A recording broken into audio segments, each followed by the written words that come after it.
नमस्ते दोस्तों, मैं आपका दिल से स्वागत करती हूँ। दोस्तों, मेरे मालिक मुझे रोज रात को जूस लाकर देते थे और कहते थे कि इसे सोने से पहले पीकर सोना, इससे अच्छी नींद आएगी।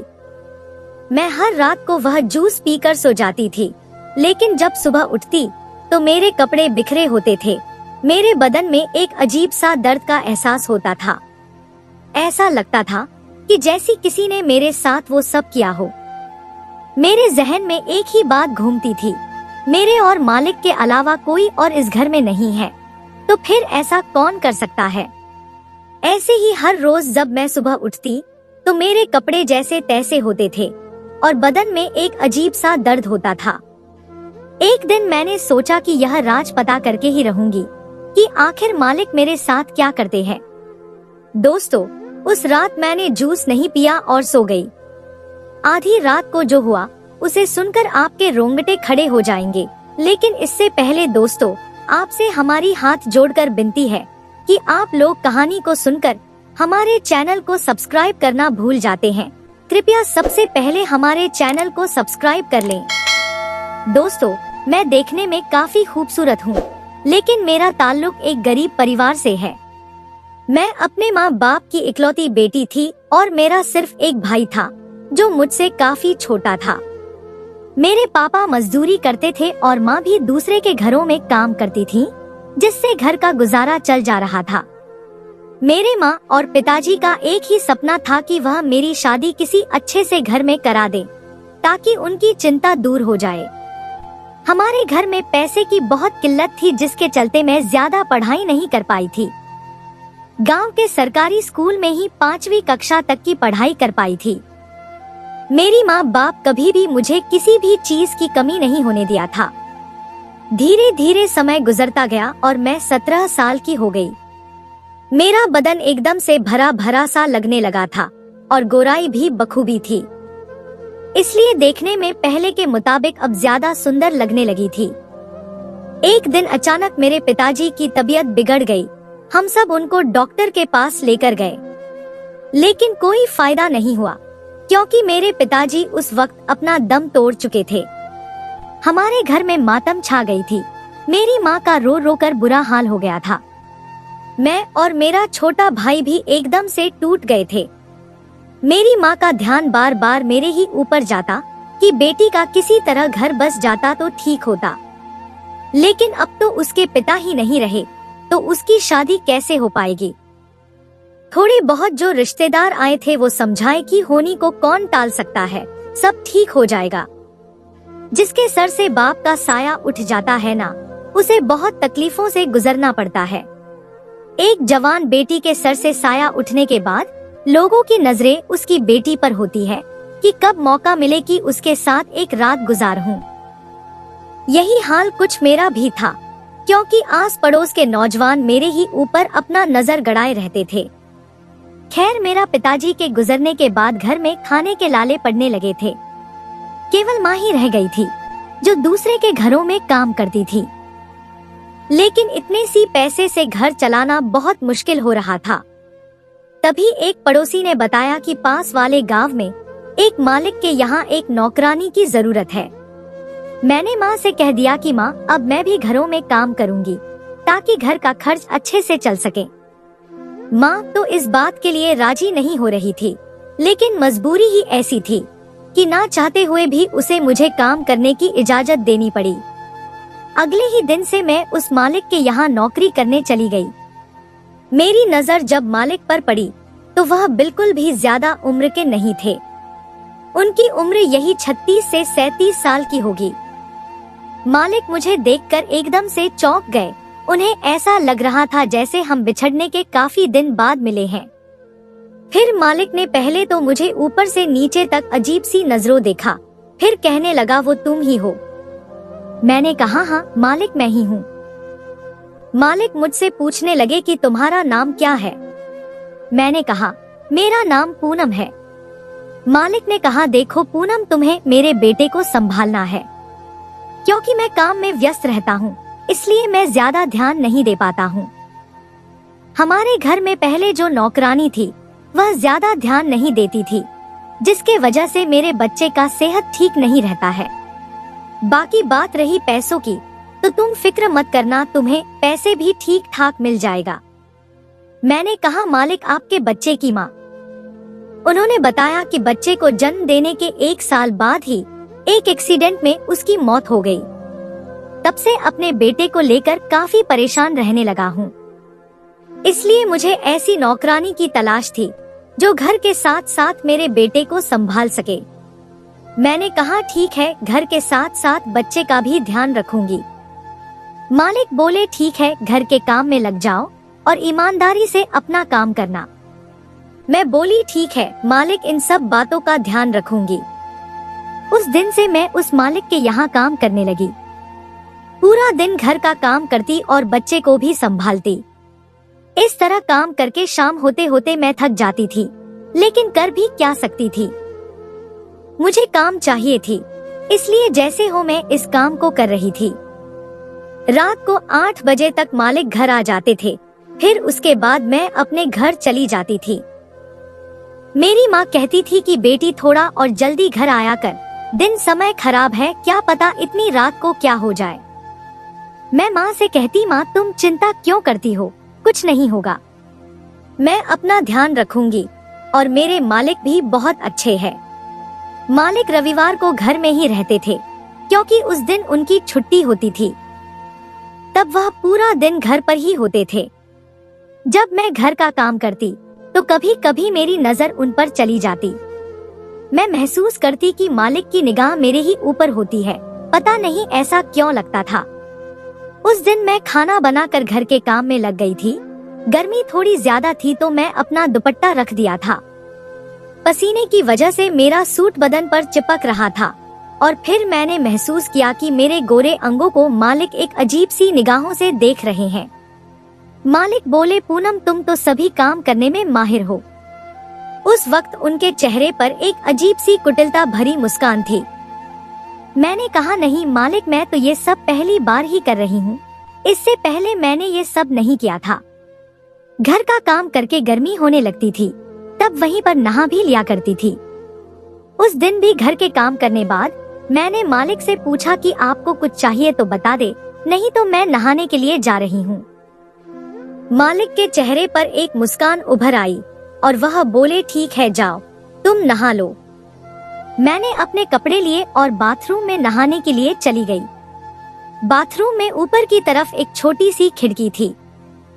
मैंने अपने कपड़े उतारे और नहाने के लिए बैठ गई। उस वक्त भी मुझे महसूस हुआ कि कोई मुझे उस खिड़की से देख रहा है, लेकिन फिर मैंने यह बात सोचकर टाल दिया कि हो सकता है यह मेरा भ्रम हो। थोड़ी देर में मैं नहाकर बाहर आ गई, तभी मालिक की नजर मेरे ऊपर पड़ी। वह मुझे ऐसे देख रहे थे जैसे मानो मैं उनकी बीवी हूँ। उन्होंने कहा पूनम खाना लगा दो और तुम भी यहीं पर खा लो। मैं बोली जी मालिक अभी लगाती हूँ। मैं किचन में चली आई और मालिक के लिए खाना लेकर उनके पास चली गई। मालिक बोले पूनम तुम भी यहीं बैठकर खाना खा लो, उसके थोड़ी देर आराम कर लेना। मैं भी अपना खाना लाकर वहीं बैठकर खा लिया और थोड़ी देर के लिए कमरे में आराम करने चली गई। आज शाम को भी जल्दी ही खाना बनाकर मैं अपने घर के निकल गई थी। अगले दिन फिर जब मैं काम आ गई तो मालिक कहने लगे पूनम ऐसा करो कि तुम यहीं रह जाया करो, मैं तुम्हारे रहने के लिए एक कमरा का इंतजाम करा देता हूँ। तुम यहाँ रहोगी तो तुम्हें भी रास्ते में कुछ होने का डर नहीं होगा और बच्चे का ध्यान भी रख सकोगी। मैंने कहा मालिक इस बारे में मुझे अपनी माँ से पूछना पड़ेगा, अगर वो मान जाती है तो मैं रुक जाया करूँगी। घर आने के बाद मैंने माँ से इस बारे में कहा कि माँ मुझे आने में काफी रात हो जाती है, इसलिए मालिक ने कहा है कि वहीं रुक जाऊं। वह मेरे लिए एक अलग से कमरा देने को कह दिए है, अगर तुम कहो तो मैं रुक जाती हूँ। माँ ने झिझकते हुए कहा अगर तुम्हारा मालिक ठीक है तो रुक जाओ, वरना कोई जरूर नहीं है। मैंने कहा कि मालिक तो बहुत अच्छे हैं और मेरा ध्यान भी रखते हैं। माँ ने मुझे वहाँ रहने के लिए हामी भर ली। मैं अगले दिन काम पर गई तो मालिक से कह दिया कि माँ राजी हो गई है। यह सुनकर मालिक मुस्कुराने लगे और कहने लगे कि चलो तुम्हारे लिए कमरे का इंतजाम करा देता हूँ। अब मेरा सारा काम वहीं पर होता था। घर के काम करने के बाद मैं अपना भी काम कर लिया करती थी। शाम को मालिक आए तो बाहर से ही जूस लेकर आए थे। उन्होंने मुझे जूस का वो पार्सल थमा दिया और बोले, पूनम तुम सोते वक्त इस जूस को पी लेना, इससे अच्छी नींद आएगी। मैं यह देखकर हैरान हो गई कि मालिक इतने मेहरबान क्यों हो रहे हैं। मैं तो एक मामूली सी नौकरानी हूँ। मैंने कहा, मालिक इसकी क्या जरूरत थी, मैं तो मामूली सी नौकरानी हूँ। मालिक ने कहा, तुम पूरे दिन काम करके थक जाती हो और मेरे बच्चे का भी काफी ध्यान रखती हो।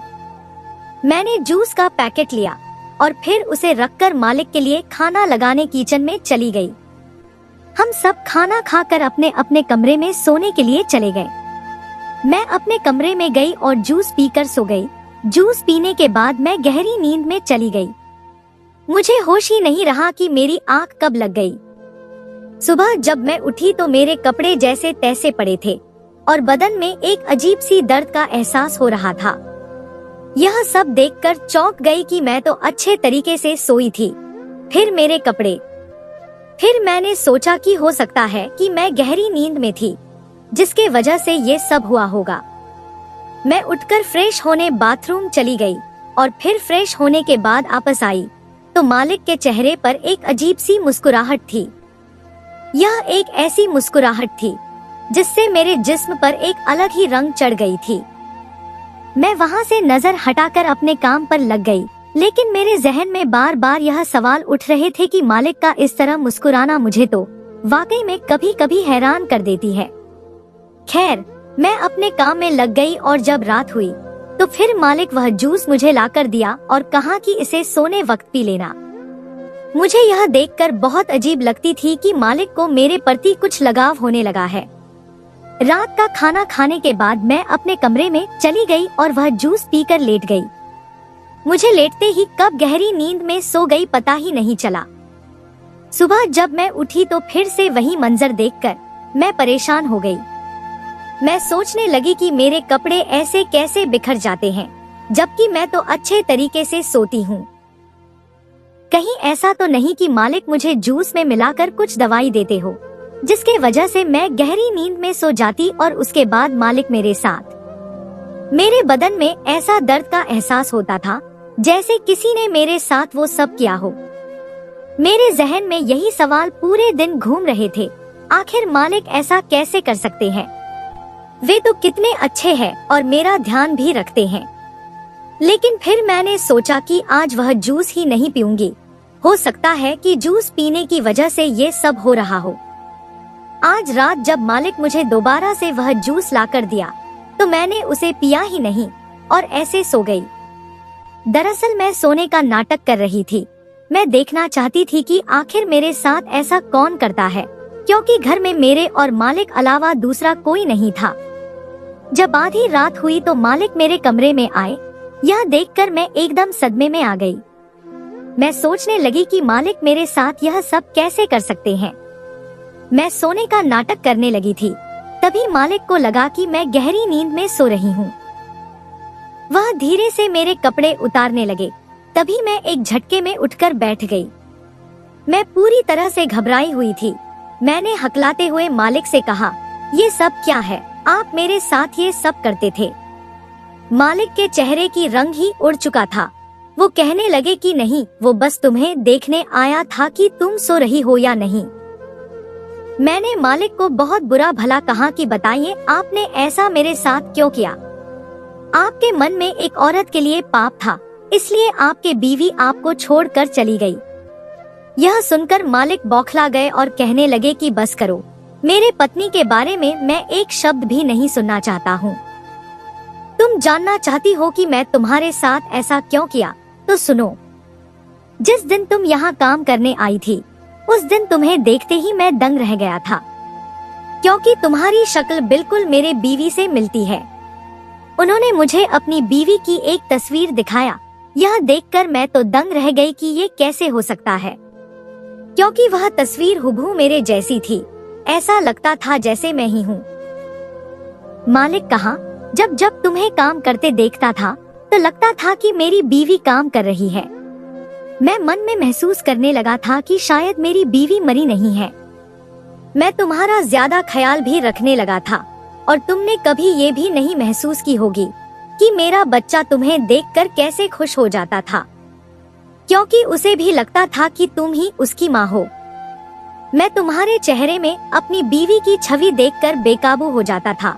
मुझे तुमसे नजदीकियां बनाने का मन करता था, लेकिन मुझ में इतनी हिम्मत नहीं थी कि मैं तुमसे ये सब कह पाता।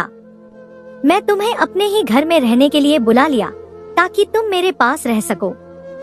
जब मैं तुम्हें जूस लाकर देता तो उसमें नींद की दवाई मिला देता था ताकि तुम गहरी नींद में सो जाओ और मैं तुम्हारे साथ वो सब कर सकूं जो एक पति पत्नी के बीच होता है।